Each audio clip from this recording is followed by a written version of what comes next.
Situated in Brighton, the Duke of York's Picturehouse is the oldest purpose-built cinema in the UK, erected in 1910.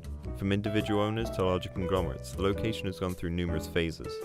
From being a bingo hall in the 60s, hosting illegal punk rock concerts in the 80s, and becoming an art house cinema in 1981. Today, the Duke of York shows both mainstream and independent films, and is also one of the only cinemas in the UK to continue to project films in 35mm. It's difficult to know why the cinema has sustained itself and continued for so long. If I were to give my slightly more esoteric answer, I'd say it would be kind of through people's belief in it as a place and people's love of the cinema.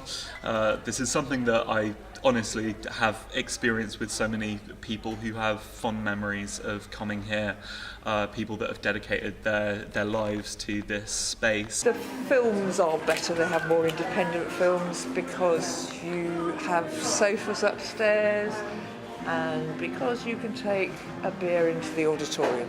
People might make a concerted effort to sit here despite the fact that it might be playing a multiplex, because they know that here you get a certain kind of service, you get a certain kind of experience, and you're watching it with a certain kind of audience as well.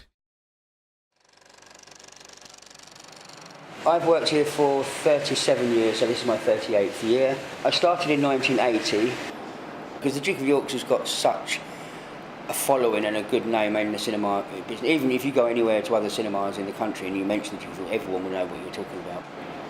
We used to do up to 15 films a week in 35mm. Nowadays, we're probably lucky if we do one a month. 35mm is very hard work. You need, 2 projections normally, and you've got to have someone in the projection room at all times.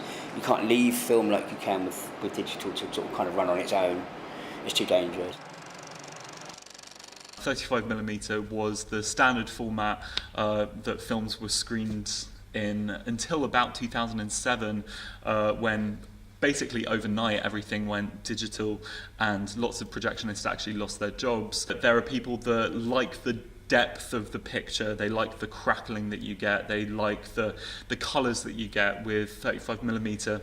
It has a different look about it, it has a different feel about it, it's got a more warmer feel. So losing 35mm wouldn't exactly harm us, because obviously cinema now is 95% digital. But I think it would just take away something. It would just a kind of another piece of its history would go down the drain.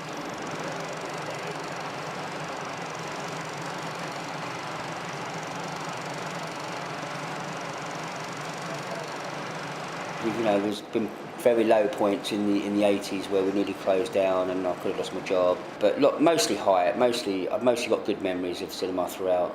It's a nice place to work, but it's not as nice as it used to be, and that's sad because there's been so many what I call bad changes over the years that aren't good for cinema. It's becoming all very corporate. It's because we've been taken over by Cineworld.